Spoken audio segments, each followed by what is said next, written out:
Assalamualaikum Pak Andrismen, apa kabar nih? Alhamdulillah baik Bu Pit. Kabar Bu Pit bagaimana? Baik Pak Andrismen. Saya tadi ada berpesan dengan Pak Etrik. Saya nak ngomong dengan Pak Andrismen. Ada Etrik menyampaikan dengan Pak Andrismen. Ada Bu. Jadi Ada. dalam hal ini maka sebab itu ya saya juga kalau dari cerita ada hal-hal penting rupanya. Jadi dalam hal itu insya Allah ada waktu lah. Kurang 15 menit atau 20 menit.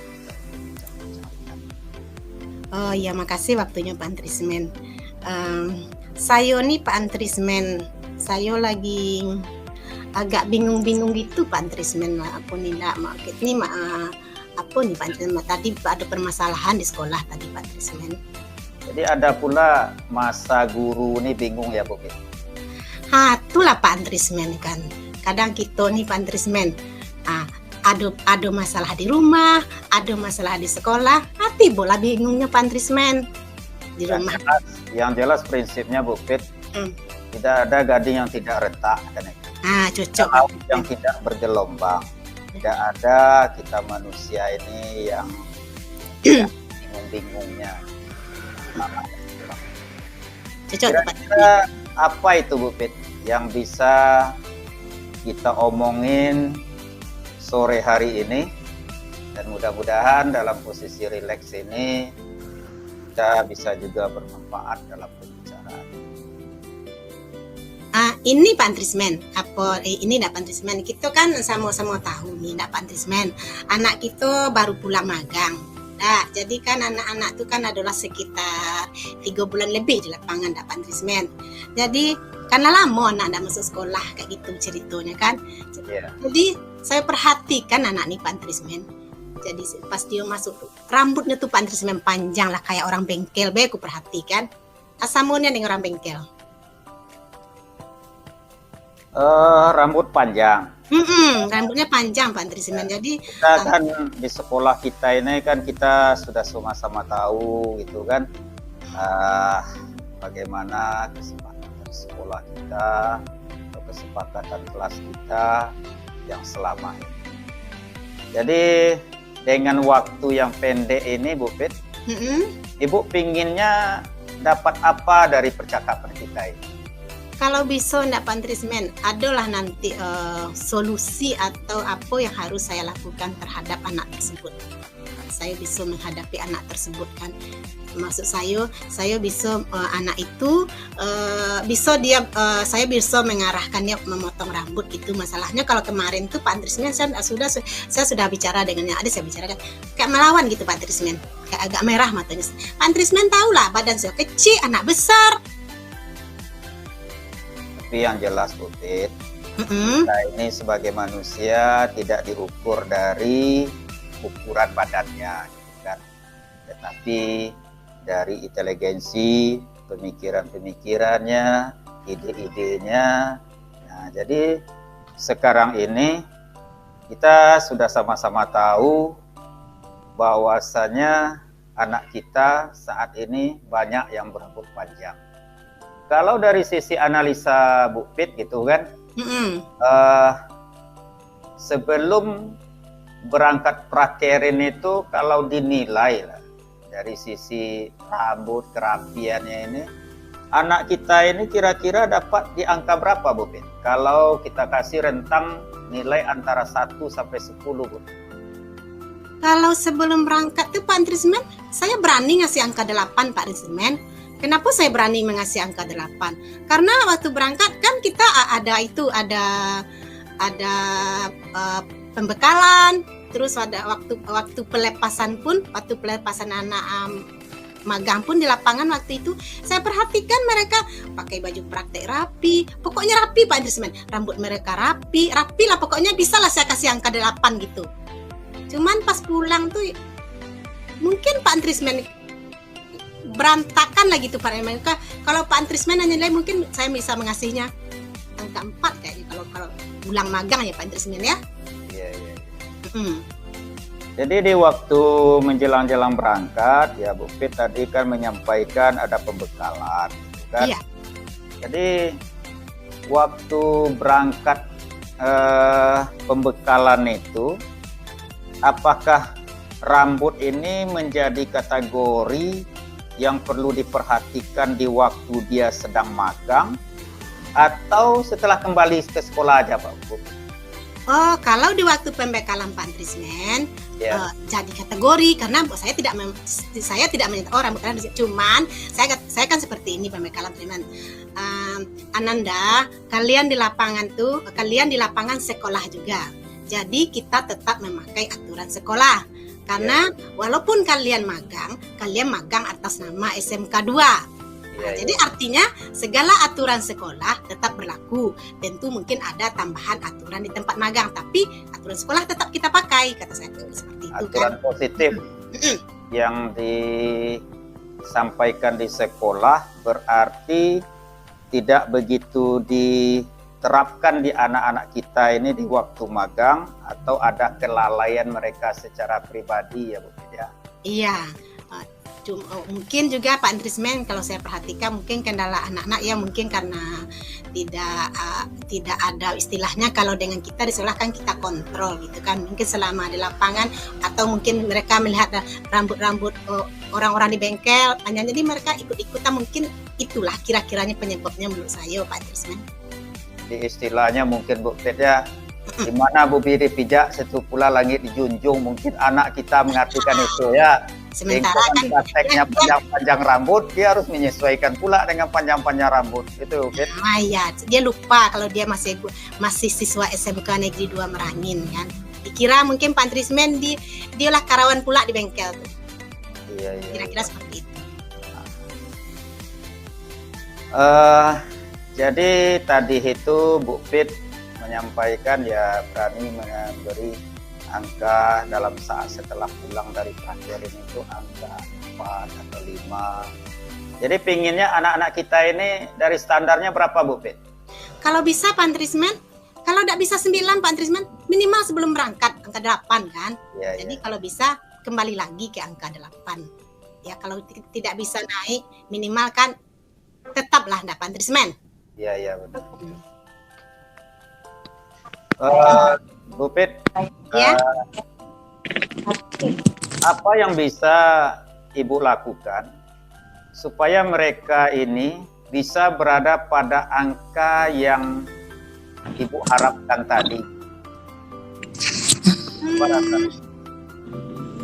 Kayaknya gini dah Pak Trismen, mungkin Pak Trismen saya cobalah dipanggil ulang lagi, kayaknya gitu kan, saya panggil ulang lagi, kemudian saya ajak mereka bicara dari hati ke hati, saya ajak anak itu berbicara dari hati ke hati maksud saya, kemudian saya katakan mungkin seperti anak saya lah Pak Trismen, mungkin saya sering berkata dengan anak itu ngomong kayak ini, anak ibu laki-laki juga, ibu senang dengan yang abon ini, senang dengan yang gagah-gagah, ibu tidak mau kamu ini jelek, jadi kalau kamu rambut panjang tuh mata ibu nih kayak mana nengok kamu gitu, mungkin seperti itulah saya bicaranya Pak Trismen.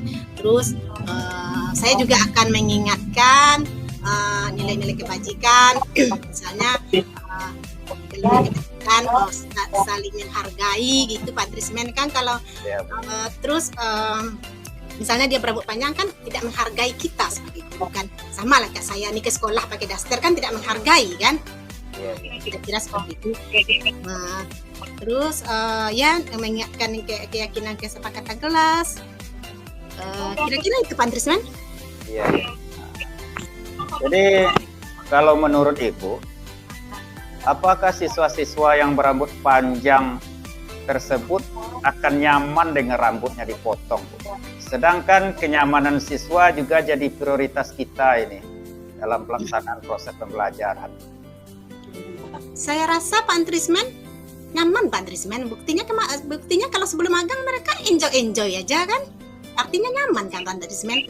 Dirasa tidak akan menimbulkan ya gejolak psikologis pula bagi mereka ya? Saya rasa enggak, karena kalau di bengkel Pak Trismen mungkin bergejolak psikologis mereka, karena mereka melihat orang-orang bengkel itu berambut panjang sementara mereka sendiri tidak. Tapi kalau di sekolah kan semua siswa itu kan di aturan sekolah kita kan memang berambut pendek kan. Jadi saya rasa kalau sebenarnya saya rasa tidak menimbulkan itulah psikologis mereka gitu. Nah, ini sudah kesepakatan itu Bu Pit ya. Oh, ada lagi mungkin Pak Trismen, saya lupa Pak Trismen. Apa itu? Mungkin saya juga bisa untuk apanya Pak Trismen, bisa juga saya berkolaborasi dengan Pak Trismen dengan wali kelas. Saya bisa saya suruh ingatkan dengan wali kelasnya, kemudian dengan guru BK, kemudian juga dengan guru-guru mapel, maksudnya guru yang mengajar di kelasnya, dan juga dengan sapam di depan seman. Kan biasanya kan anak lewat depan tuh, jadi sapam istilahnya kan berlapis pengawasan jadinya kan. Iya. Terus mungkin juga saya bisa itu Pak Trismen komunikasi dengan orang tuanya lewat wali kelasnya. Saya suruh wali kelas menghubungi orang tuanya kan dengan permasalahannya. Kira-kira itu Pak Trismen. Berarti secara IT-nya nomor-nomor HP orang tua ini sudah ada di sama Bu Pit ya? Sudah Pak Trismen, sudah ada di grup kelas, mereka kan punya grup. Jadi ada khusus orang tua, ada orang tua dengan wali kelasnya, ada grupnya Pak Trismen. Kemudian Bu Pit, bagaimana Ibu bisa menyimpulkan mana yang bisa dilakukan di dalam waktu dekat ini? Atau skala prioritas lah di dalam waktu dekat ini. Jadi kayaknya yang prioritas ya Pak Trismen. Yang prioritas yang akan saya lakukan karena kayaknya mendesak kan Pak Trismen. Saya rasa kan nggak mendesak juga Pak Trismen, karena nanti kalau berlama-lama tidak ditanggapi, nanti yang lain ikut-ikutan kan. Jadi yang pertama tentu saya ulang manggil dia, saya panggil dari hati ke hati, kemudian saya koordinasi dengan wali kelasnya, dan nanti saya suruh langsung menghubungi orang tuanya sama wali kelasnya Pak Trismen. Berarti Bu Pit menerapkan apa ini filosofi kalau yang baik itu kenapa harus ditunda, seperti itu ya Bu Pit ya? Setuju Pak Trismen, cocok sekali. Kemudian dari cerita-cerita santai kita ini Bu Pit, ya apa yang bisa didapat dari cerita-cerita kita ini yang bisa Bu Pit tangkap? Alhamdulillah Pak Trismen, jadi dari cerita ini tadi saya bingung, sekarang udah bercerita walaupun sedikit 15 menit dengan Pak Trismen, saya sudah mendapatkan pencerahan gitu Pak Trismen. Kenapa saya dapatkan pencerahan? Karena saya sudah terbayang apa yang akan saya lakukan. Mungkin kan dari permasalahan anak yang tadi itu kan, anak yang berambut panjang tadi, saya sekarang sudah nampak yang akan saya lakukan Pak Trismen. Mungkin yang pertama yang bisa saya simpulkan Pak Trismen,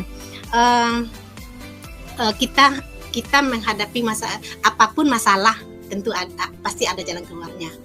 Di sini saya sudah terbayangkan, pertama saya akan berbicara dengan anak itu dari hati ke hati, saya panggil ulang gitu kan. Kemudian saya akan berbicara dengan wali kelasnya, dengan guru BK, terus juga dengan guru-guru mapel, dan juga dengan akan saya koordinasikan dengan sapam.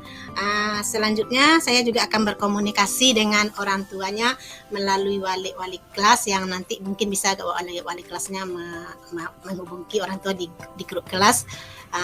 Kira-kira itu Pak Trismen. Jadi istilahnya saya nih ada yang bingung tadi Pak Trismen udah cerah lagi tuh Pak Trismen. Terima kasih banyak apanya Pak Trismen pencerahan. Berarti Ibu sudah punya dan dapat kesimpulannya ya? Iya Pak Trismen, iya Pak Trismen. Yang tadilah kesimpulannya Bu Pit ya. Ya Bu Pit, semoga dengan bincang-bincang kita ini kita bisa berbuat yang terbaik untuk anak-anak kita. Kan itu harapan kita ya. Iya Pak Trismen. Ya Pak Pak, terima kasih banyak ya Pak Trismen. Lain kali kalau saya ada permasalahan apa gitu yang unik-unik apa ya, jangan bosan-bosan ya Pak Trismen. Ya. Namanya kita ya Pak Trismen demi anak-anak kita. Iya.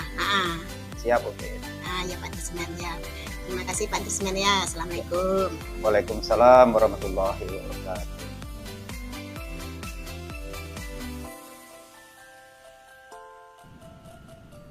Assalamualaikum Pak Etrik. Waalaikumsalam warahmatullahi wabarakatuh. Ya Pak, gimana Pak? Saya tadi nelpon Pak Etrik.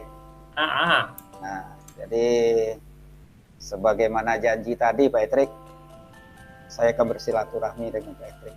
Iya, maaf Pak, sudah telepon yang ketiga baru saya angkat Pak. Tadi kebetulan lagi ada ini sama siswa, jadi ini baru sempat bersuara sama Bapak. Mohon maaf. Tidak apa-apa. Gimana Pak? Sama-sama Sehat? gitu.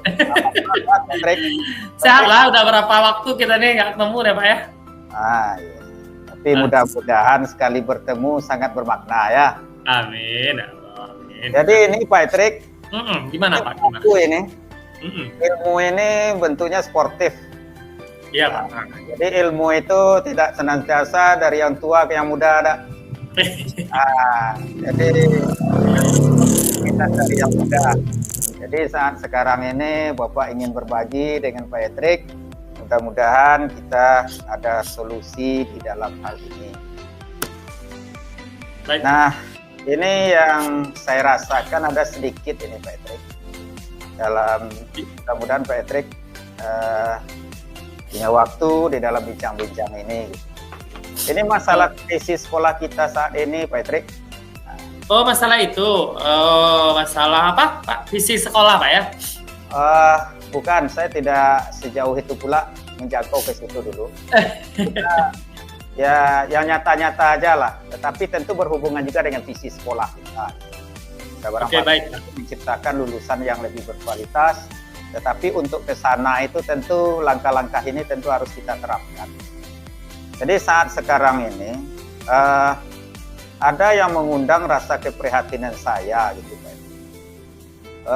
Misalnya menurunnya semangat atau etos kerja dari teman-teman sejawat kita dalam melaksanakan tugas pokok sebagai pendidik atau guru. Nah, jadi ini pada efeknya tentu akan menjadi sebuah persoalan besar bagi sekolah kita ini. Jadi ini yang saya lihat di dalam situasi sekolah kita saat sekarang. Oke, sebelum kita lebih jauh, Pak, ya. Kira-kira apa yang pengharapan dari Bapak atas obrolan kita hari ini? Kan mengingat juga jam pulang bentar lagi juga, ya paling ada 15-20 menit kita bisa bincang-bincang, Pak, tentang poin ini. Apa yang menjadi tujuan dan harapan Bapak? Dalam hal ini, tentu saya sebagai guru ya ingin menolong juga di dalam hal ini. Dalam artian ya menolong kita bersama, apa yang bisa saya lakukan, karena mengajar ini adalah kewajiban profesi yang harus dilaksanakan. Dan tentu kebutuhan pokok keluarga juga tidak terabaikan. Karena saya melihat Pak Etrik, hal ini ada penyebabnya gitu. Oh gitu Pak ya. Jadi apa nanti keberhasilan yang menjadi target Bapak pada saat sudah memiliki tujuan? Bagaimana titik keberhasilan Bapak nanti yang Bapak pikirkan saat ini? Ya, titik keberhasilan kita memiliki sejarah bagus tentang sekolah kita. Sekolah kita kalau diperhatikan dari sisi kualitas, dan ini ditandai dengan berhasilnya anak-anak kita di perguruan-perguruan tinggi negeri dan juga di lapang-lapang kerja yang sangat bonafit. Tentu kita mengharapkan marwah ini jangan sampai hilang akibat dari menurunnya semangat atau etos kerja kita sebagai pendidik. Padahal pendidik ini sudah menjadi pilihan hidup kita, pilihan dalam pengabdian kita sebagai salah satu yang bertanggung jawab terhadap kemajuan pendidikan di negara kita ini. Itu harapan saya. Iya. Jadi kita tidak sia-siakan, bahkan alumni kita sudah sempat menjadi dosen di perguruan tinggi atau di swasta dan sempat bekerja di lapangan-lapangan pekerjaan yang boleh dikatakan membutuhkan keahlian yang mumpuni, dan anak-anak kita bisa berada di sana. Oh. Oke. Nah, kalau Bapak bandingkan dari sebelum kita berbincang ini terkait dengan pencapaian-pencapaian sekolah yang sudah kita dapatkan atau sekolah kita dapatkan ini, kira-kira berapa nilainya Pak yang bisa Bapak ini kan sebelum sebelum ini, dan berapa poinnya saat ini menurut Bapak? Kalau saya dari sisi angka gitu Pak. Ya, dari angka. Saya berani di angka 6. Kalau tentang nilai itu kita ambil dari 1 sampai 10, saya berani di angka 6. Sedangkan dari sisi sejarah, saya kan memang masuk ke sekolah ini dalam artian sering masuk, kemudian saya pindah lagi, kemudian masuk lagi. Secara sejarah saya cukup mengetahui akan perjalanan sekolah kita. Dulu saya berani berada di angka 8 Pak. Pada waktu itu kedisiplinan kita begitu ketat, dan memang pada waktu itu ya kedisiplinan itu ya memang ada kurangnya. Kurang dalam artian apa? Kita ada sebuah ketegasan yang kita perlakukan terhadap anak, tetapi secara ilmunya hal seperti itu rasa-rasanya juga tidak bisa juga kita terapkan karena kodrat zaman sudah berubah. Jadi mudah-mudahan yang angka 6 ini bisa kembali menjadi angka 8. Amin, amin, amin. Nah, kira-kira Bapak memiliki apa hal aja yang menjadi kekuatan Bapak untuk kemudian bisa mencapai tujuan tersebut, atau peluang-peluang dan kemungkinan-kemungkinan yang bakal terjadi dengan kekuatan yang Bapak miliki atau potensi yang Bapak miliki dalam mengubah hal tersebut? Ya, saya ada langkah-langkah rencana yang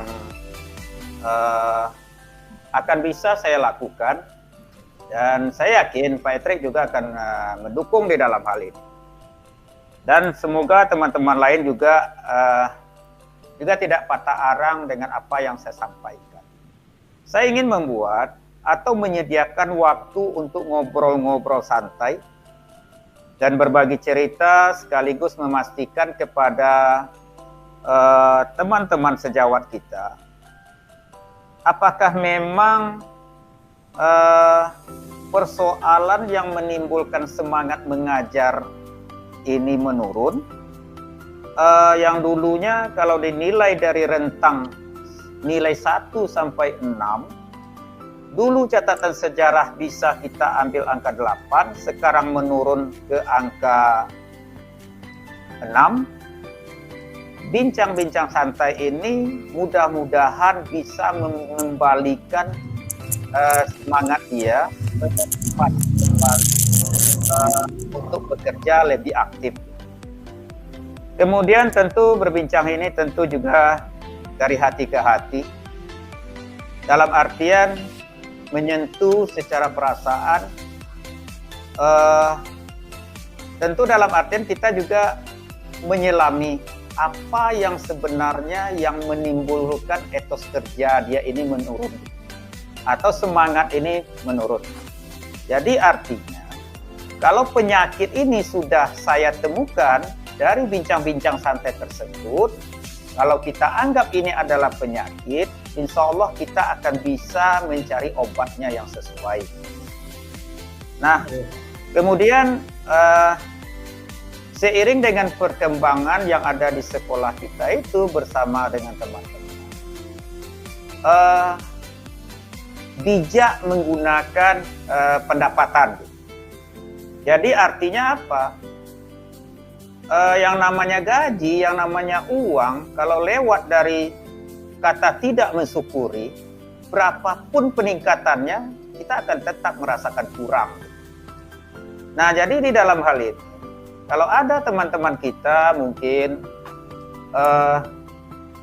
menggunakan materinya tidak sesuai dengan kebutuhan, yang belum kebutuhan dan tidak bisa menggunakannya. Mudah-mudahan dengan bincang dari hati ke hati ini bisa kita jembatani untuk kembali kepada fitrah yang sesungguhnya sebagai pendidik. Tentu di dalam hal ini ya kita merilekskan diri, dan kalau bisa ya kita lakukanlah secepat mungkin. Itu Patrick. Oke, sudah ini ya, dari perbincangan kita ini sudah rapi, mulai dari mengidentifikasi masalah terhadap poin target yang menurut Bapak akan terjadi, dan rencana aksinya sepertinya sudah terpikirkan barusan oleh Bapak ya. Nah, apa ukurannya keberhasilan aksi yang bakal Bapak lakukan tersebut, dan kira-kira ada gangguan nggak Pak? Kalau ada gangguan, apa kira-kira yang akan Bapak lakukan pada saat melakukan aksi tersebut? Kalau dikatakan itu gangguan, saya rasa kalau di sekolah kita sudah mengenali teman-teman sejawat kita. Kalau rasa gangguan, saya rasa tidak ada. Cuma nanti itu mungkin keluhan dari teman-teman ini. Contoh, saya ini Pak Antrismen harus berbagi waktu di dalam pemenuhan kebutuhan keluarga saya.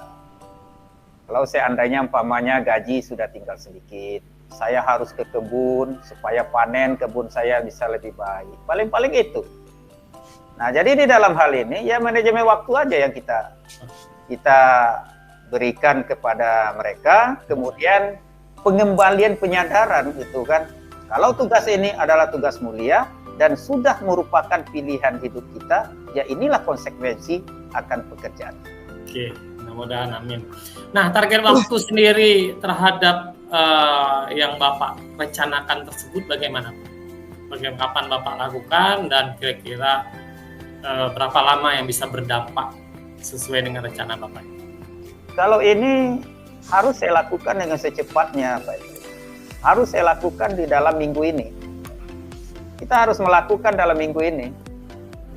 Kemudian target pencapaiannya, saya rasa ini kita mengalir dengan semangat dan bagaimana proses kita berproses di dalam berbicara dengan hati ke hati. Saya rasa ini tidak akan butuh waktu lama gitu. Paling-paling ya 1 bulan. Mudah-mudahan ini sudah bisa kita lihat atau kita evaluasi apa yang saya lakukan ini.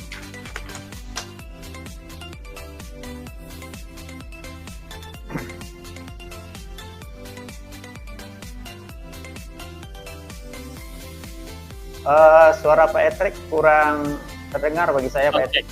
Ya, maaf Pak. Dari perbincangan kita barusan yang kurang lebih 10-15 menit, apa yang bisa Bapak simpulkan terkait hal tersebut?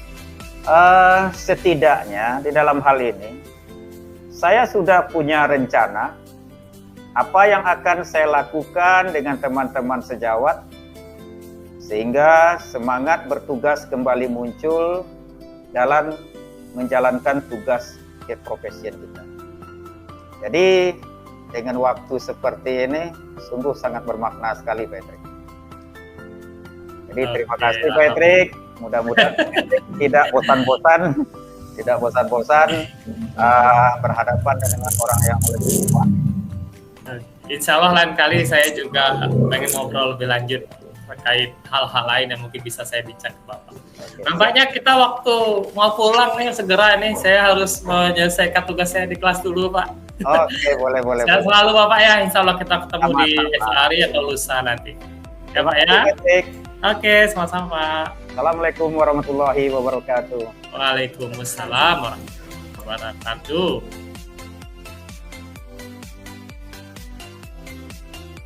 Halo Bapak, Assalamualaikum warahmatullahi wabarakatuh.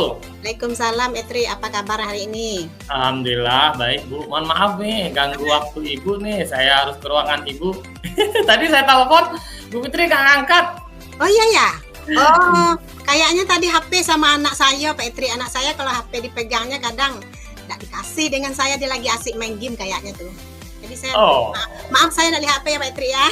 Iya nggak apa-apa Bu. Ada apa tuh Pak Etri? Ini saya pengen bincang-bincang sama Ibu rencana terkait Kombel kita, Oh, iya iya iya iya. komunitas belajar transformasi digital kita yang sudah jalan itu. Saya pengen inilah sama Ibu. Oh, iya. Kombel yang Pak Etri Prakarsai dengan Pak Desrial itu ya? Iya, iya benar Ibu. Iya.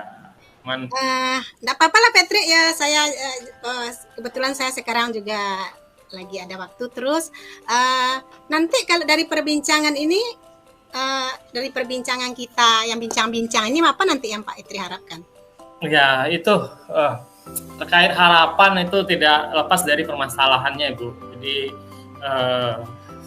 kita kan udah melakukan Kombel ini 2, 3 sampai 4 kali pertemuan Ibu ya. Di sana di awal-awal dulu saya udah menyiapkan targetnya, kemudian daftar pelatihan kita, materi-materi apa yang bakal kita lakukan beberapa kali pertemuan, dan kesininya saya melihat motivasi peserta dan target tersebut sepertinya tidak gayung bersambut, istilahnya itu bertepuk sebelah tangan Ibu. Itu yang saya resahkan saat ini. Oh gitu. Jadi kemarin di awal-awal pertemuannya bagus lah gitu Pak Etri ya. Ternyata di tengah-tengah berjalan gayung tidak bersambut, kira-kira tidak sesuai, kalau boleh saya simpulkan, tidak sesuai dengan apa yang Pak Etri harapkan. Kira-kira seperti itu ya Pak Etri ya? Iya, bukan hanya harapan saya pribadi, tapi ini juga menjadi sebuah target di Kombel kita Ibu. Nah, kebetulan saya diamanahkan di bagian narasumber dan prakarsanya, tentunya di awal pembuatan saya punya harapan dan tujuan tersebut. Dan ya seperti itu Bu. Saya juga bingung terhadap bagaimana solusi atau mungkin cara untuk membangkitkan itu kembali gitu. Iya. Kira-kira apa yang sudah Pak Etri lakukan? Maksud saya tuh hal-hal yang baik yang sudah Pak Etri lakukan dari Kombel kita itu apa gitu kan? Iya, terkait Kombel kan kita sudah hampir 4 kali pertemuan. Saya udah berusaha, kita udah menyiapkan flyer kegiatan, daftar rincian kegiatannya, kemudian jadwal pelatihannya, dan kita udah melakukannya juga Ibu. Jadi yang menjadi target kita adalah bagaimana rekan-rekan guru kita ini bisa melakukan digitalisasi dalam pembelajarannya, bukan hanya dia mengikuti workshop tersebut dan mendapatkan sertifikat, tapi memang diaplikasikan ke dalam pembelajarannya Ibu. Jadi ada 1-2 orang yang sudah berani sekarang dalam inikan proyektor ya, pembelajaran dengan digitalisasi menggunakan proyektor atau menggunakan aplikasi yang sudah saya berikan. Tapi ya itu seperti saya bilang tadi, masih hampir 60-70% yang jauh dari harapan itu. Oh gitu. Jadi kalau dari apa yang Pak Etri katakan, jadi ada hal-hal yang sudah Pak Etri lakukan, misalnya sudah ada daftar rinciannya, sudah ada daftar kegiatan, sudah dilaksanakan beberapa kali. Terus ternyata di tengah jalan istilahnya tuh guru-guru itu hanya mengharapkan sertifikat.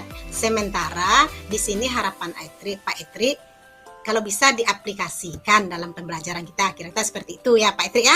Ya benar ya Ibu, benar. Jadi kalau kan Pak Etri kan udah ada target tuh. Kalau bisa kita apakan dari target Pak Etri itu, standar kita kasih standar, misalnya kan kita ukuran kita dari 1 sampai 10. Hal yang sudah Pak Etri kira-kira lakukan itu udah berapa targetnya? Ya, jadi dari targetnya itu di awal saya merancangnya dengan kurang lebih 30 orang anggota komunitas belajar kita, itu saya di awal mentargetkan di angka 7 atau 8 gitu, paling tidak ada ya sekitar 20-an orang yang 20 atau 22 orang yang bakal paling tidak ya menggunakan konsep digitalisasi pembelajaran di kelas. Cuman memang dibandingkan dengan target awal atau perencanaan awal tadi, berbanding dengan sekarang datanya cenderung jauh dari yang diharapkan ya. Sekarang paling kalau di jumlah orangnya baru di 5-8 orang ya, boleh dikatakan di angka 5 lah Ibu. Kalau diinikan. Iya, sementara dulu di awal 7 gitu ya. 7-8 ya, target kita di sana Ibu. Iya, 7-8. Tentu Pak Etri namanya apa, namanya kegiatan, namanya apa, tentu ada masalah, ada kendala. Kalau tidak mencapai target itu mungkin ada kendala, mungkin seperti itu ya Pak Etri ya. Kalau menurut Pak Etri, kira-kira apa kendalanya? Nah, itu juga Ibu. Kendalanya yang sudah saya lihat, saya cek langsung. Yang pertama kendala motivasi Ibu. Jadi memang di awal ada juga beberapa rekan kita itu yang motivasinya bukan hanya untuk ilmu, tapi motivasinya untuk sertifikat. Yang kedua, ada yang memiliki motivasi tinggi, tapi terkendala dia harus mencoba terus Ibu. Karena memang usia guru kita yang sudah tidak lagi muda, yang membutuhkan waktu, tapi semangatnya tinggi. Yang ketiga ada kendalanya semangat tinggi dan usianya muda, tapi terkendala dengan gadget semacam laptopnya yang tidak sanggup dan juga sinyal dan sebagainya Ibu. Kemudian ada yang lengkap semua, tapi jadwalnya tidak pas ya, karena kita kan mengambil jadwal di sekolah Ibu ya, di jadwal kosong. Ternyata guru tersebut di jadwal tersebut dia ada jam mengajar, jadi dinamika ini yang menyebabkan hasilnya yang seperti saya ceritakan tadi. Oh, jadi kalau boleh saya simpulkan, jadi kendala-kendalanya mungkin motivasi yang pertama kata Petri, motivasi, karena motivasi rekan-rekan ini kebanyakan sertifikat ya Petri ya, bukan mengejar ilmu, apalagi yang guru-guru PNS yang mau naik pangkat ya Petri. Terus yang kedua semangat ya Petri ya. Semangat atau istilahnya bolehlah kita katakan ada guru-guru sudah berumur tapi masih punya kemampuan. Kalau ibarat apa ya Petri ya, ibarat mengukir di atas air, kalau yang kan mengukir di atas air kan, keinginan cuman kemampuan udah kurang itu kan. Harus seperti itu. Terus ada lagi yang usia produktif, nangkap cepat kan, kalau sudah tuh cuman kendala di sini mungkin gadgetnya Ibu. Gadget tidak mungkin mungkin kalau kita di sekolah mungkin dia pakai Telkom saja kurang kita di sekolah. Sinyal kurang, atau mungkin laptopnya jadul, jadi mungkin tidak tercover aplikasi, kira-kira seperti itu ya Petri ya. Iya, benar itu. Tentu kalau setiap ada permasalahan, kendala, tentu ada solusinya, Pak Petri. Iya. Atau mungkin Pak Petri juga sudah terbayang solusinya. Kira-kira dari itu, kalau dari kendala-kendala kita tadi kan. Ada nggak solusinya Pak Etri itu? Di sela-sela kita bincang barusan, memang ada beberapa yang baru terpikirkan oleh saya. Memang sebelum saya ketemu Bu Fitri juga saya sudah berusaha mencari, searching, bertanya juga kepada sekolah-sekolah lain yang kira-kira kombelnya aktif gitu. Dan rata-rata mereka memang hampir memiliki kendala yang sama. Tapi saya bisa menginikan Ibu, solusi yang bisa saya lakukan adalah yang pertama, saya harus menemui kepala sekolah terkait sinyal sinyal, kemudian ruangan. Sepertinya ruangan yang kita gunakan itu sering berpindah-pindah karena mengikuti sinyal yang ada atau mungkin posisi yang ada. Itu mungkin yang pertama. Yang kedua, saya akan memasang angket atau bertanya kepada anggota Kombel terkait prioritas kebutuhan rekan-rekan tersebut. Mungkin ada yang kebutuhannya cuma satu saja atau mungkin 2 aplikasi. Nanti dalam kebutuhan itu juga berkaitan dengan jadwal mereka pada saat jam kosong, pada saat jam yang mereka pas untuk mereka belajar. Jadi itu merujuk ke poin saya yang ketiga, yaitu otomatis saya harus membuat jadwal yang fleksibel, bukan hanya satu jadwal atau mungkin kita harus 3 atau 4 mungkin. Nah, Dan saya juga harus koordinasi juga sama Wakakurikulum terkait dari pemberian sertifikat, di mana pemberian sertifikat ini harus memiliki semacam ujian kelayakan bahwasanya guru itu dapat sertifikat. Mungkin itu yang baru terpikirkan oleh saya, Bu Pit. Mudah-mudahan ini bisa jadi solusi. Oh iya, jadi solusinya dari Pak Etri kalau bisa saya simpulkan, solusinya yang pertama tadi masalah sinyal. Jadi nanti Pak Etri akan berkolaborasi dengan kepala sekolah, ya. Terus ruangannya ditetapkan. Terus jadwal, ya Pak Etri ya, jadwal disesuaikan. Terus kemudian Pak Etri akan menambah waktu ya. Kalau biasanya kemarin seminggu 1 kali pertemuan, mungkin dibuat 4 kali gitu ya. Terus yang selanjutnya tadi kalau bisa disesuaikan dengan kebutuhan guru. Jadi mereka butuhnya aplikasi apa gitu. Terus kemudian yang mau sertifikat kalau bisa kan dikasih apa tadi diteskan, dikasih ujian ujian tes gitu kan. Iya. Jadi bukan misalnya ikut Kombel dapat sertifikat. Jadi standarnya kira-kira seperti itu. Iya, benar. Jadi itu solusi dari Petri. Nah, berarti kan semoga dengan solusi ini Pak Petri jadi dia target yang Pak Petri harapkan tadi, semoga dengan adanya solusi ini bisa mencapai target seperti yang Pak Petri. Kalau enggak 7 kan 8 tadi kan? Ya, amin. Terus kira-kira solusi seperti itu Petri ya. Terus dari perbincangan kita ini apa kesimpulan Pak Petri? Oke, dari perbincangan ini, alhamdulillah yang bisa saya simpulkan, Ibu, yang pertama dalam sebuah kombel komunitas belajar ini memang kita harus memiliki atau membuat target itu lebih realistis lagi terkait dari anggota kita di kombel. Jadi kita telusuri dulu kebutuhan anggota kombel, kemudian kita cek kondisi mereka, baru kita akan bisa membuat planning ke depan yang lebih baik. Jadi untuk kedepannya saya harus lebih teliti lagi dan detail lagi dalam merencanakan, membuat jadwal, dan membuat aksi dalam komunitas belajar ini. Mungkin itu yang bisa saya simpulkan, dan yakin saya juga memiliki keyakinan bahwasanya kombel ini bisa berjalan dengan kolaborasi dan semangat berbagi dari rekan-rekan teman-teman. Mungkin itu Bu Fitri.